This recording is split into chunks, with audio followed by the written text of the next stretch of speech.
The Italian Vetterli 1870/87/15 rifle in 6.5 Carcano.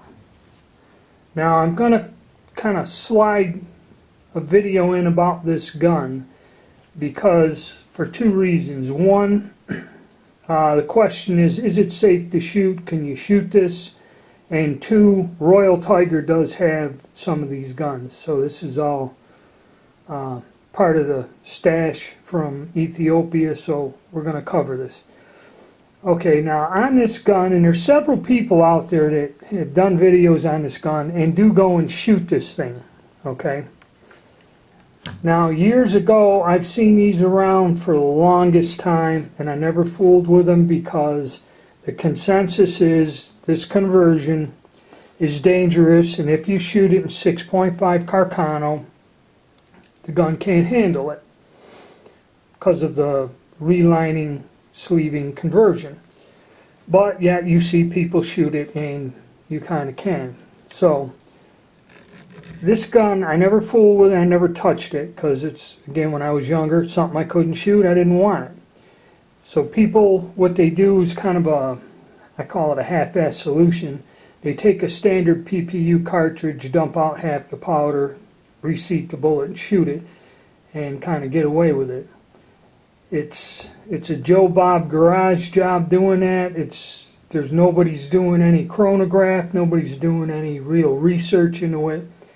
And I did look today, and the Italian Carcano is rated at about 41,000 some change PSI. So it's not a powerhouse of a cartridge. It's more powerful than 3040 Craig, but can the action handle it?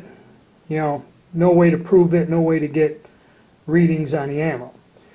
But another thing is, in all these videos, when these people start talking about this gun, they say, oh, well, it was originally a black powder gun, so I'm going to try loading it with black powder and all this. Well, man, there's some truth in that, but it's distorted. Let's look at the Italian Vetterlis. I have the three examples here. This is an 1870 single shot Vetterli. This is a troop special, so it's a little short barreled rifle. The rifle version would be identical to this because this is one that was converted. Okay. The Italians adopted this gun in the 10.4 by 47 millimeter. It's a pretty nice caliber, and that was a black powder cartridge. Okay. So that part is true. The original versions, and this is a very early version. Okay, more on that when we do the video. But the Italians, after they adopted this gun, it's a pretty neat gun, they realized that a magazine repeater is what they needed.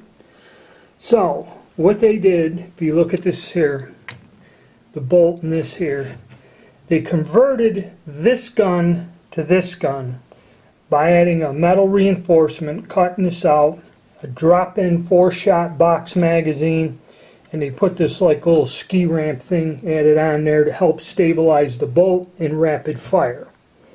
Okay, so they took their old gun, got it up to snuff, kind of modernized it, but 1887 by 1891 they were adopting the Carcano, but you know, adopting a rifle doesn't happen overnight, so these guns stayed in service well into World War I in the 10 millimeter caliber. Actually, the Italians gave the Russians a ton of them. Also, this gun, after 1890, was using smokeless powder. I have an original round here that was done for this gun. Now, when they changed this ammo, they also changed the sight. And that I will cover more detail when I do a detailed video on the rifle. And what they used, I have it in a bag here. See, I pull apart an actual cartridge. These things go for a ton of money because they're collector's items. But I get the info in. This is this ballisticite, I may be pronouncing it wrong. It's a form of smokeless powder based on nitroglycerin. So this is some wild stuff. Okay. So this gun from 1890 on used a cartridge with smokeless powder. So this gun is rated, can handle it, and actually I fire these with a smokeless powder load and a lead bullet, and the guns, you know, if you're careful, are sturdy.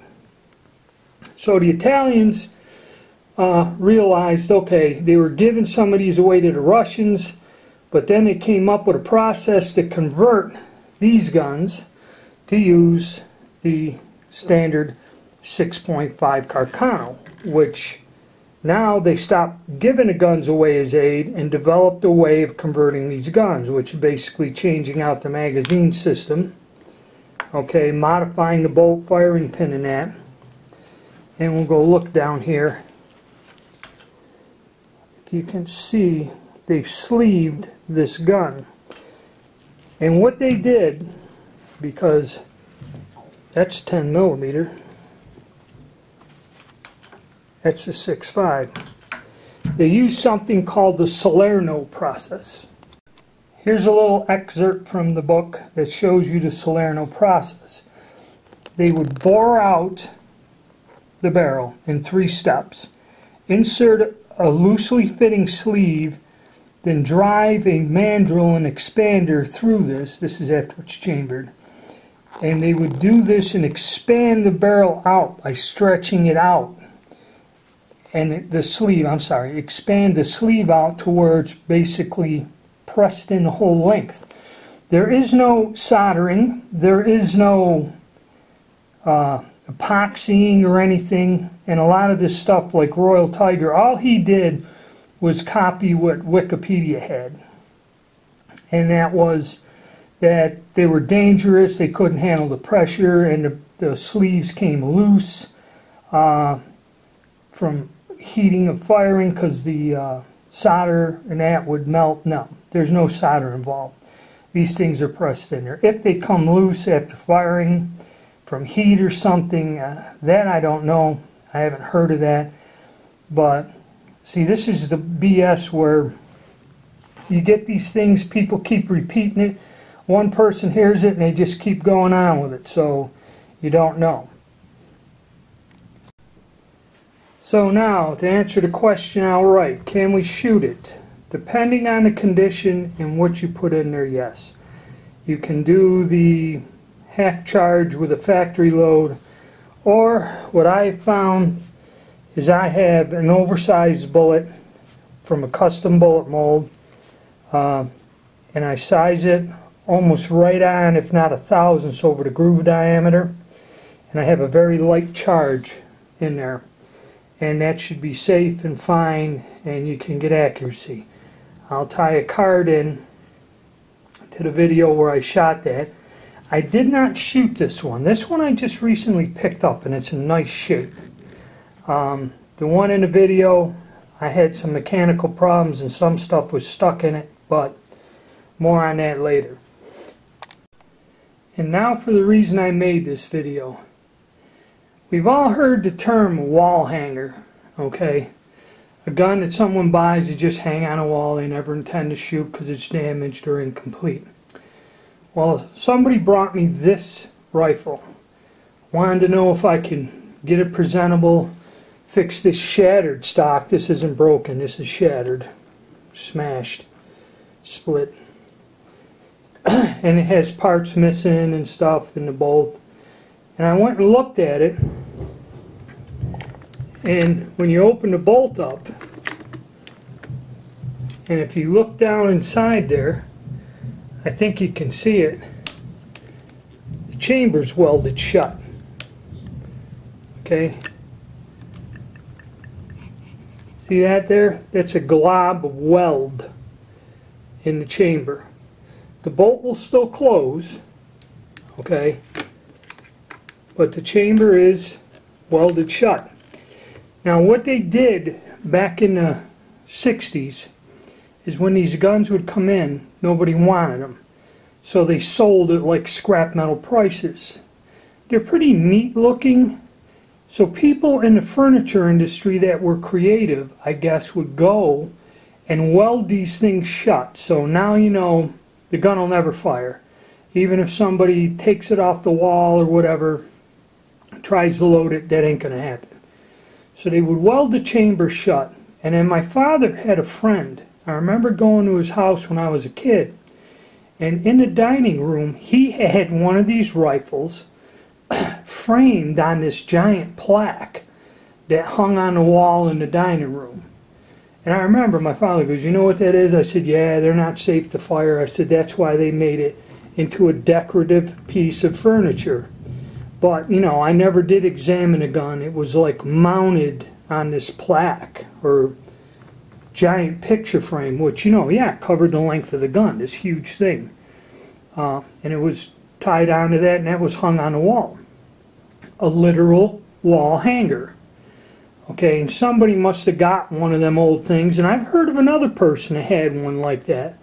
Said he bought it somewhere, someone gave it to him, and it just hangs on the wall, and he looks at it. He didn't like guns or anything, but he said it was a neat looking old gun to have just there as a wall decoration. So that's kind of where the term wall hanger came. Now, why I'm bringing this up is because on the gun broker, let's go over values quick. If you don't mind fooling around and getting ammo to shoot it, these guns would be a nice thing to check off on your beginning milsurp collector's list. They're quite common. They do show up a lot on Gunbroker. They're antiques, so they can mail them to you. Don't let them tell you yes or no. They can mail them to you. You don't need a Curio and Relic or an FFL. Some people will, unless, you know, it depends on the state you live in. So they're pretty easy to get, and you can find them for about $2.50 if you're lucky. Something like this, I would be, say, $3.50 to $4 for this in nice condition, because this is nice condition. This here is worth $20 for parts. Okay, that's the difference. That's what I'm trying to tell you guys. Now, you can shoot these if they're in good shape, and most of the ones I found generally are in good shape. Some of these you find are beat up like this, that, you know, you're not going to shoot this. Or even if the chamber isn't welded, they're in this condition. They're deplorable. They were stored. They rusted. The bores are rusted. But on the gun broker, I seen a guy showing a gun. He wants like $250 for it. And if you look at one picture, he has the bolt open, and up in here, it's like where when they were arcing the weld, you can see a spot. It's like a yellowish color. That's like a weld splatter or something. And he had it up there a couple times. I don't know if people ask questions, but I was leery, because there was another fella had one Arsenal reconditioning that like went for $275. But this guy's gun kind of, you know, looks better than this. Didn't go for $2.50. So I'm wondering if he's just omitting the fact, unless you ask him about the bore, if he's not telling you it's welded shut like this. So that's another warning. Like I said, you got to watch out for this stuff.